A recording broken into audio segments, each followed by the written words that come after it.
There's a thought that's been floating around my head for years. I've never been able to articulate it because it doesn't make sense. The thought reoccurs whenever I am introduced to a new world or new setting.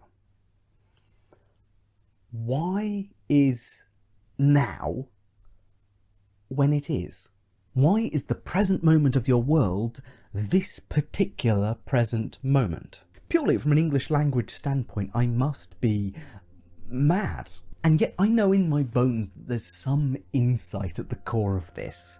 So let's find that together. The last days of Rome, the Reformation, the Great War, the Industrial Revolution, the Renaissance. These are all names we've given to periods of history, human history, where something poignant and world-changing happened. Whenever we create a world with its own history, its own deities, its own wars and culture, we include these sorts of events. It's almost second nature, the fall of a great empire, a mass conflict, religious upheavals and eras of discovery. These are all well-worn and well-established tropes in the histories of fantasy worlds.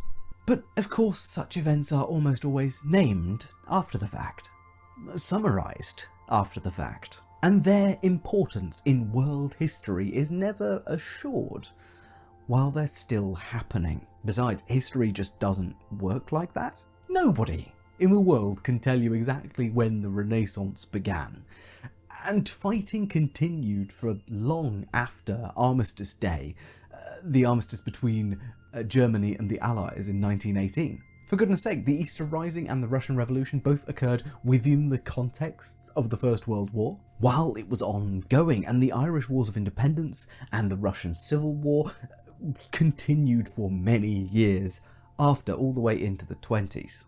And don't get me started on putting a date on the Industrial Revolution. So if nobody knows what era they're in while it's happening, and if nobody after the fact can precisely determine when an era starts and ends, is our only option to have a broad sense of a timeline to use, like clear inflection points maybe?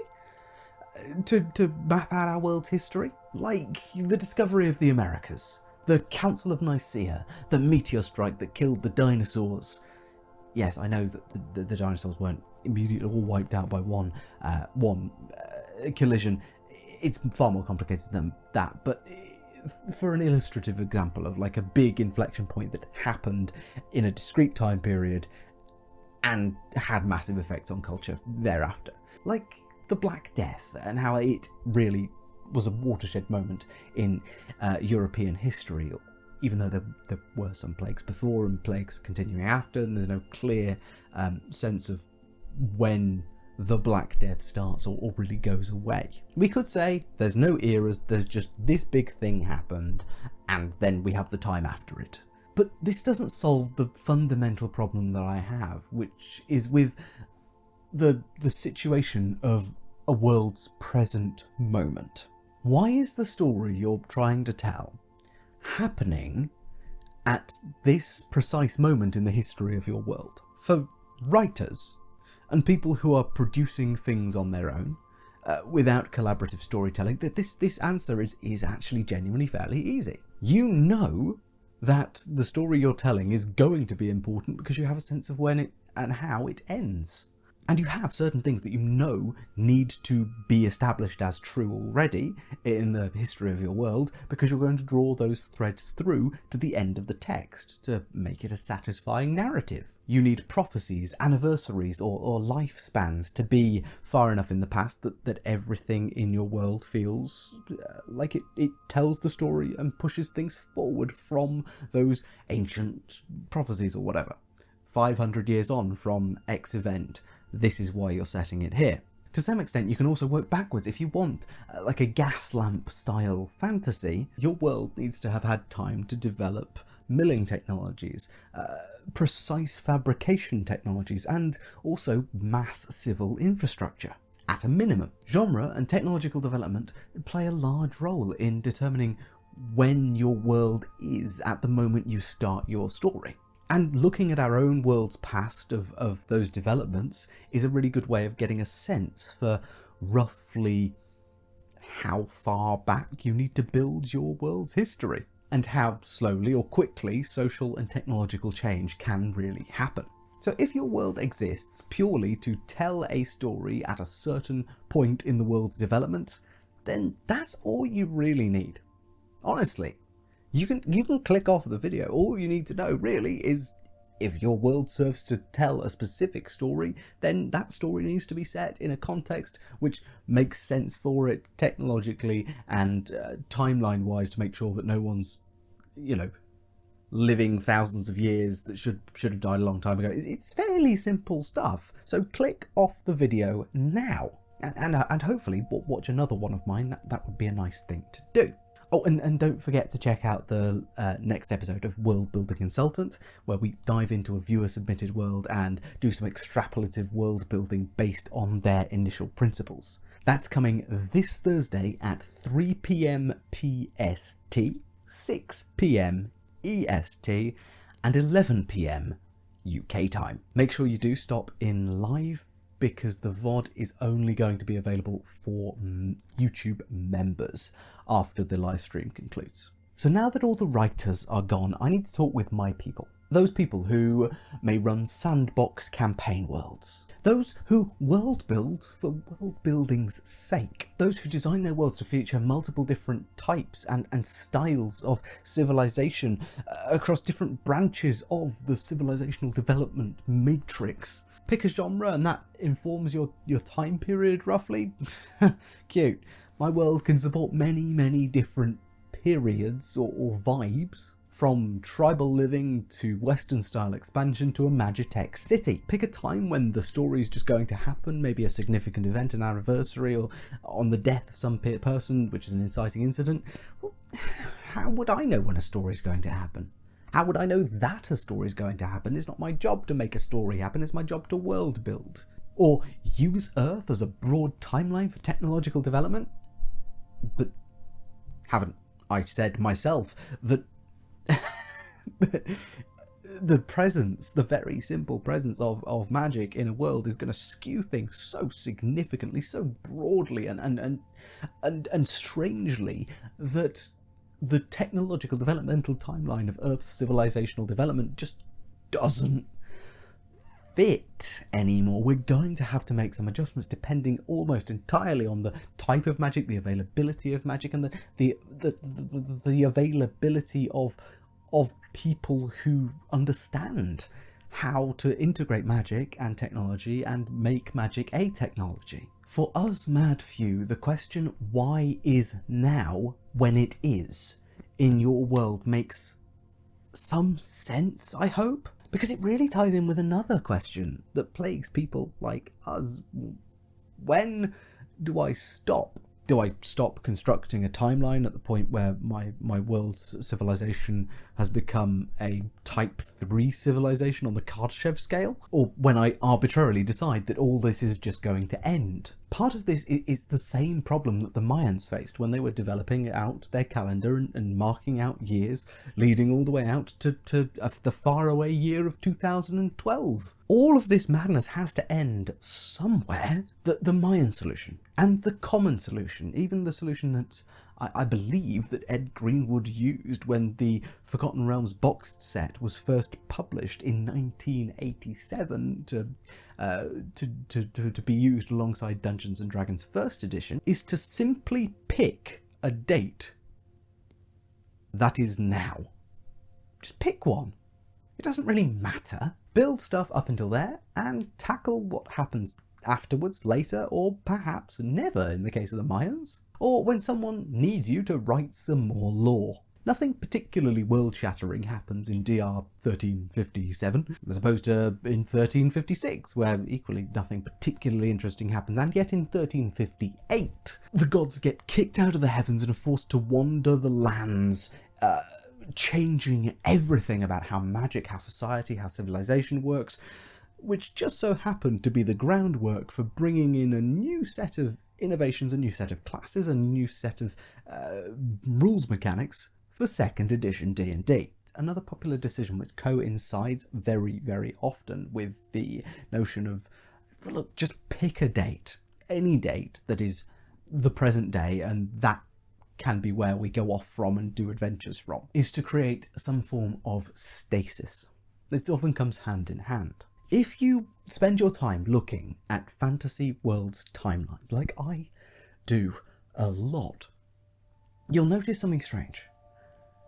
Innovations and developments seem to slow down, not speed up as we approach the modern era, with the notable exceptions being the last 20 or so years where plot-relevant developments have been introduced. Anything that the author, the creator, wants to be a new technology, untested, unproven, and maybe slightly experimental and dangerous, that's happened in the last 20-ish years. But there's approximately a 200-year gap before, almost every time, where very, very little actually changes. It's almost as if everyone wants their world to be undergoing change right at the present moment, but wants to set up the vibe of the place in some way that is essentially the same as it was about 200 years ago, with these extra added things which are changing everything up, making everything that was established and solid 200 years ago feel fresh and new, which makes only the new stuff the focus of innovation and interest for all of the peoples of the world. If you've had gas lanterns for the last 200 years, they're not going to get remarked on as an interesting new development. But if the gun was invented 15 years ago by some madman in a warehouse, that's going to be the talk of the town. And if that is where you want the story or the world to be going, towards a world of change and drama, which, let's be honest, these are the best formulas for making a world interesting to play in, to be in, to write, well, then you're going to want these technologies, these new dangerous things, to be front and centre. In our world, gas, street lighting, existed for approximately 150 years before almost every gas lantern was replaced. You can't just assume a stagnant baseline for the people of your world so that they can be surprised by certain things and think certain things are exactly completely normal. Things are constantly changing throughout all periods of history. Stuff is constantly in flux, and I might end up having to make a whole video about my thoughts on stagnant, stasis style world building, because I seem to have a lot to say. So if randomly selecting a date and having a date but also building up to it with a pre-modern stasis which makes things normal, and then adding some fun stuff in just before now, don't work as methods, or really don't help us justify why now is now in our worlds, what do we then do? Well, I used Ed Greenwood as an example earlier, and that was intentional. Every new edition of Dungeons & Dragons, the Forgotten Realms setting advances in date a little bit, essentially to allow some time for things to happen to let the mechanics and goals of the new edition be well presented in the new state of the realms. This results in 3rd edition's El Tyrell being a fairly neutral, small trade port sitting on a cliff above the River Kionthar, ruled by an ostensibly fairly nice guy, to, in 4th edition, having a fairly newly appeared second sun floating over the city, justified later by a vampiric governmental takeover, to, in the opening moments of a 5th edition adventure, being cast down in its entirety as a settlement to the Hells. I would put good money on the notion that in 2001, El Tyrell wasn't planned to house a second permanent sun, and that in 2008 it wasn't yet conceived that that said sun was going to be the catalyst for the city being dragged down in its entirety to hell. My point here is that at some point a creative team, multiple creative teams, thought each of these things would be cool, turning a normal trade town into a den of high society vampires. burning those vampires out with the appearance really of a second sun hanging in the sky, having that sun be the result of a fiendish bargain, and having that bargain result in the fall of a city into Avernus. Each of these things flows logically from the next. It tells the story of a place going back 100 years in the world's setting. Yet that story, that fairly coherent story, developed piecemeal, bit by bit, by taking what was already there and twisting it, or building on it, or extrapolating from the consequences of how it might have happened or why it might have happened. Essentially, it's a series of different extrapolations, and the world, and the notion of the city of El Terrell chugs merrily along, powered by this extrapolation. This has two key effects on our discussion today. One, I hope it unmoors all of our thinking from the present day mentality. One of my main problems when wrestling with the question of when is now is that it's an unreasonable thought process. We don't need to know what the current year is to discuss history. We can select any point in Earth's history to tell a story that is interesting, novel, historical, and is set in its own present, be that the past or sometime in the future. So why can't we do the same to our own fictional worlds? And the Forgotten Realms under Wizards of the Coast has suffered from that same issue, really. Published adventures, shows, and video games tell stories in and around the modern era, while the content and the big things that are happening in these tales are all massively well informed by the world's ancient past. Did we really need yet another evil group trying to harness the power of the things left behind by the collapse of the Netherese Empire? If this ancient empire was so cool that it influences adventures around the Forgotten Realms for generations to come, then why the hell has there only ever been one boxed set adventure published in the time of Netheril? Published, by the way, back in 2nd edition. Your world's history is history, and we set our own tales in history all the bloody time.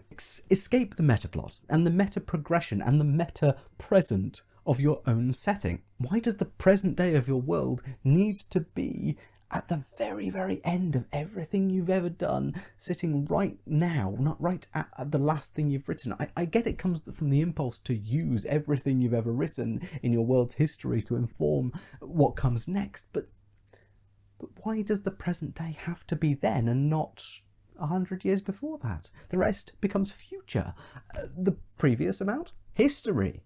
And you can set a tale within context of its past and its future. The other benefit of continuing to extrapolatively world build after the point that you consider to be your present moment is not just that you can know what the future might hold and therefore foreshadow things that will happen then, but that you actually solve the 200 years of nothing happening problem. If you're continually extrapolating and re-extrapolating multi-year stretches of your world's future, you're forced to write something happening rather than nothing happening. It sounds simple, but it's a really potent trick that you can play on your own mind. At least for me, the visceral discomfort of looking back at what you've written about the settlement's latest developments, and then going to write no change over the next 10, 15, 20 years, or whatever period you're looking at to extrapolate onwards from.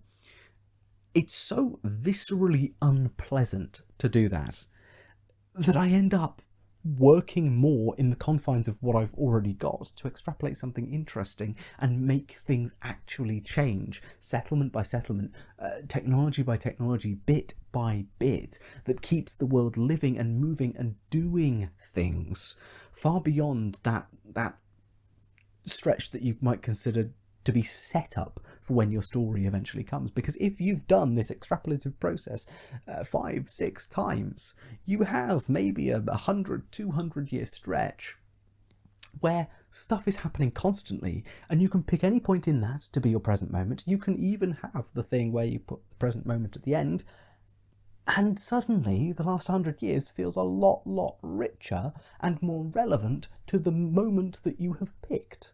After you've added a few years of history, you can leave it. Do some other bits, some other settlements around the world, some other regions, and if something in that region spurs your imagination for something in the previous region or something you've written about a long time ago, come back and add to it and extrapolate those next 10 years and continue that process, bouncing off the other places and innovations in your world. It works, because you can't build a world in one go. It takes iteration, extrapolation, and development. And the greatest fallacy of all, in my opinion, is to try and build a world's history. Because you're not. You're building an event, an era, a place in time, and then you're adding things to that. Don't start with an end point in time, a present day that must be arrived at, because that will limit you. It will make you believe that that end point is now. The ground floor for stories, and anything else is ancient past. Explore, extrapolate, and iterate, and you will never again, I promise, need to worry about what year it is in your world. And as for why is now when it is in your world, well, I hope you might now have an answer. A truthful answer, but perhaps not a fully sane one, because now is not then yet. I hope you enjoyed this rants, this delve into the depths of my mind. I've been worrying about this for a long time.